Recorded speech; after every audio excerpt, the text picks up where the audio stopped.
Assalamualaikum warahmatullahi wabarakatuh.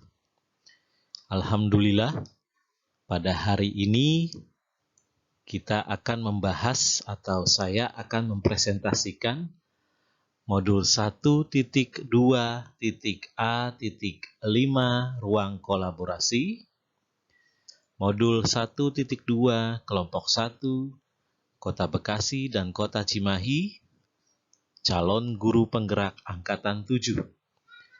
Dengan fasilitator yaitu Ibu Ecin Kuraisin MPD, dengan pelajar praktik dari Kota Bekasi yaitu Bapak Abdul Ghafur SPD, lalu pengajar praktik dari Kota Cimahi Bapak Sony Haryana SPD MM. Di sini kita dibagi menjadi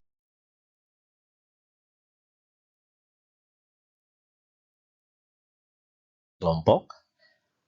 Untuk kelompok 1, calon guru penggerak angkatan 7 dari Kota Bekasi dan Kota Cimahi, beranggotakan yang pertama, Ibu Ervi Nurfitria SPD SDN Cibabat Mandiri 3 Kota Cimahi, saya sendiri yaitu Dandi Satyanugraha SPD SDN Pekayun Jaya 6 Kota Bekasi, lalu ada Ibu Lina Nurhayati SPD SDN Bina Harapan Kota Cimahi, dan Ibu Nina Handayani SPD SD SDN Margahayu 1 Kota Bekasi.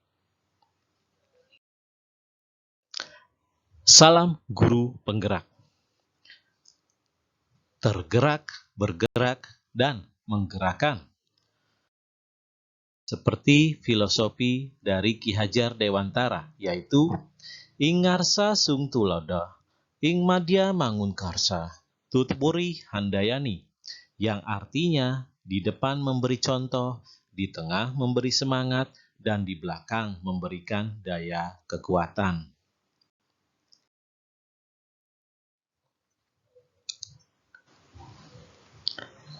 Guru penggerak harus memahami dan menjiwai nilai-nilai dan peran guru penggerak.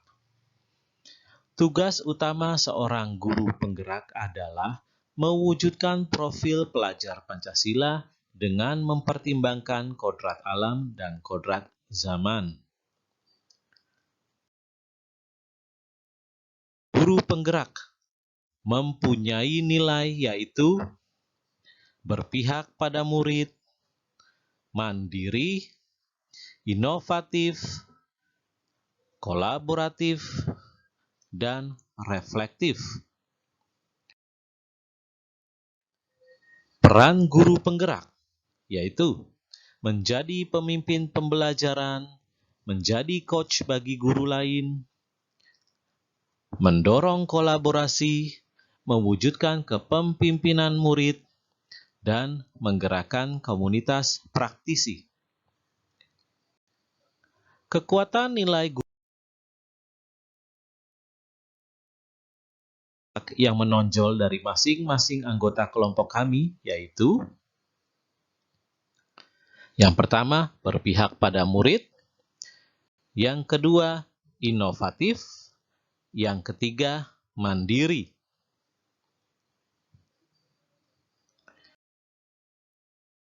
Untuk nilai guru penggerak yang pertama, ada Ibu Ervi Nurfitria SPD SDN Cibabat Mandiri 3. Nilai guru penggerak yaitu berpihak pada murid dengan memperhatikan tahap perkembangan peserta didik pada usia SD, yaitu berada pada tahap wiraga wirasa. Peserta didik belajar dengan melakukan kegiatan indrawi, mencoba langsung di awal, kemudian mencoba memahami materi secara konsep. Contoh pada pembelajaran sistem pernapasan pada manusia. Anak-anak membuat model sistem pernapasan dari alat dan bahan yang disediakan, kemudian mencoba model yang dibuat sehingga melihat langsung bagaimana paru-paru mengembang dan mengempis pada proses inspirasi dan ekspirasi. Setelah mencoba dan mengamati, anak-anak memahami bahwa pada saat menghirup napas, paru-paru mengembang, dan saat mengembuskan napas, paru-paru mengempis. Berikut dokumentasinya. Lalu, yang kedua,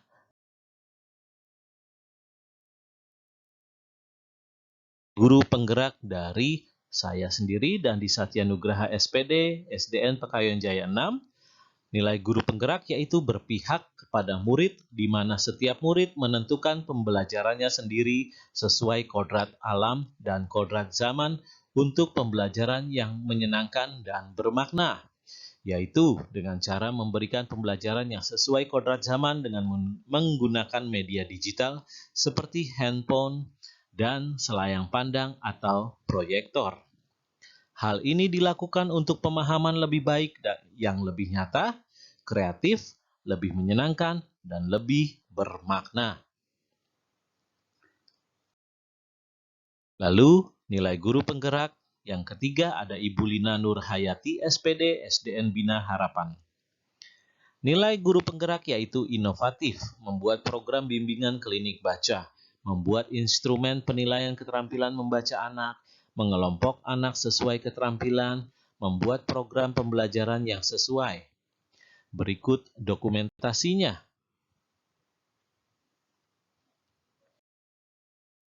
Yang terakhir ada Ibu Nina Handayani, SPD SD, SDN Margahayu 1. Nilai guru penggerak yaitu mandiri, semangat untuk terus belajar dan termotivasi untuk selalu meningkatkan kompetensi diri. Mengikuti program pendidikan yang diselenggarakan dinas terkait, aktif dalam komunitas pendidikan, mengikuti webinar dan seminar, mengikuti BIMTEK yang diselenggarakan Kemdikbud dan lembaga lain, lalu berpikir untuk selalu menjadi pelajar sepanjang hayat. Berikut dokumentasinya.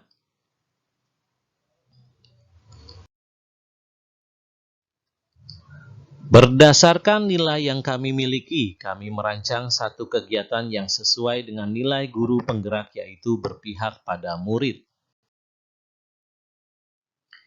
Rencana kegiatan adalah siswa membuat poster bertemakan pendidikan yang disesuaikan dengan minat dan bakat masing-masing siswa, dengan pembelajaran yang menyenangkan dan bermakna, dan juga dengan memperhatikan kodrat alam dan kodrat zaman. Kodrat alam yang dimaksud adalah kultur, budaya, dan lingkungan belajar siswa.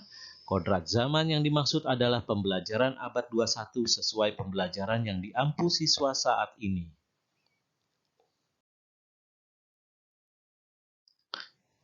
Proses pembelajaran.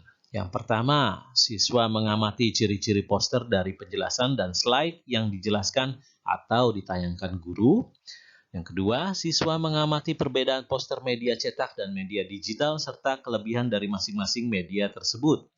3. Tanya jawab antara siswa dan guru untuk memperdalam pemahaman siswa dengan diskusi aktif.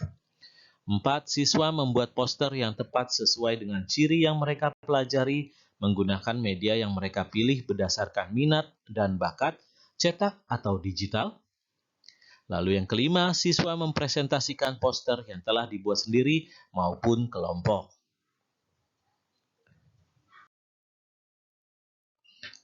Lalu untuk manfaat kegiatannya. 1. Pemahaman arti poster. 2. Kompetensi yang berdampak pada pembelajaran yang berpihak pada murid. 3. Siswa memperoleh manfaat dalam belajar menyenangkan melalui media gambar dan media digital sesuai minat dan bakat. Yang keempat, guru memperkuat nilai berpihak pada murid secara menyeluruh. Nilai yang muncul dalam kegiatan. Yang pertama, media gambar dan media digital yang dihasilkan berpihak pada murid karena disesuaikan dengan minat dan bakatnya. 2. Menciptakan materi belajar membuat poster yaitu dengan cara gambar manual dan secara digital. 3. Siswa mengimplementasikan belajarnya sesuai minat dan bakatnya. 4. Siswa maupun guru dapat menggunakan media menggambar digital secara mandiri.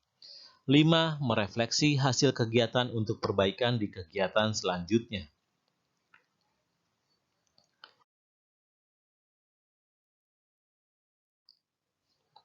Berikut dokumentasi kegiatan membuat poster di media gambar dan media digital. Yang pertama ada media gambar, seperti yang terlihat. Di sini siswa sedang membuat poster pendidikan secara media gambar. Oke. Murid memastikan poster sudah memenuhi kriteria dan mempersiapkan diri melakukan simulasi kampanye. Perwakilan kelompok melakukan simulasi kampanye. Boleh sendiri, boleh kelompok. Lalu untuk media digital, berikut dokumentasinya. Di sini terlihat siswa membuat poster pendidikan melalui media digital yaitu handphone. Dan berikut hasil dari poster pendidikan yang dihasilkan oleh para siswa.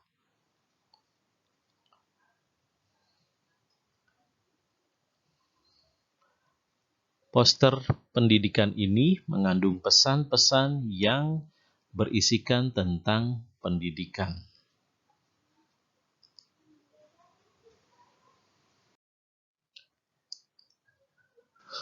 Untuk modul ini, kita sesama kelompok 1, 2, dan 3 melakukan sesi presentasi dan tanya jawab modul 1.2.A.5 ruang kolaborasi kelompok 1 pada tanggal 14 November 2022 dengan dihadiri oleh calon guru penggerak angkatan 7 dari Kota Bekasi dan Kota Cimahi dengan fasilitator Ibu Ecin dan pengajar praktik ada Bapak Abdul Gofur dan Bapak Sony Haryana.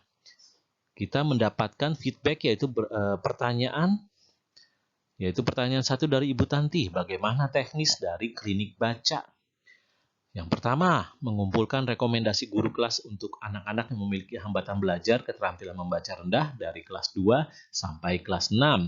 Anak-anak tersebut kemudian mengikuti asesmen diagnostik menggunakan instrumen keterampilan membaca anak. Berdasarkan hasil asesmen mereka dikelompokkan sesuai tingkat keterampilan membacanya. Lalu setiap kelompok diberi pembelajaran membaca yang sesuai.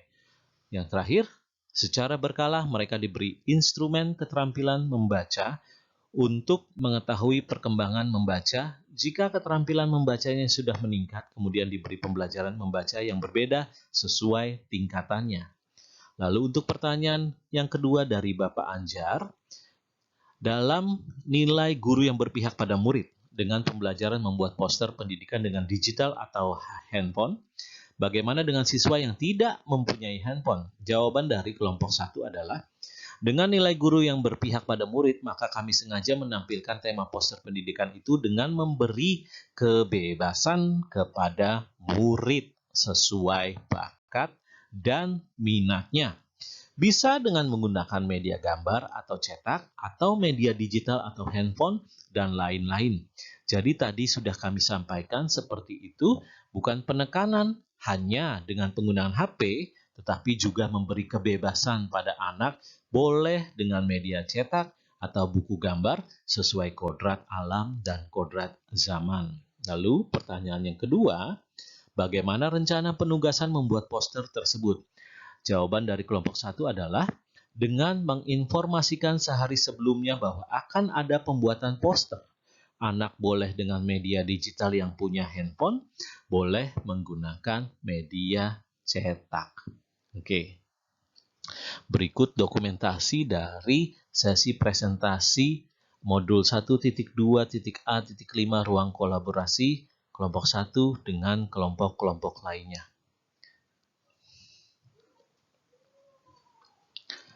Oke, sekian dari itu. Terima kasih. Wassalamualaikum warahmatullahi wabarakatuh.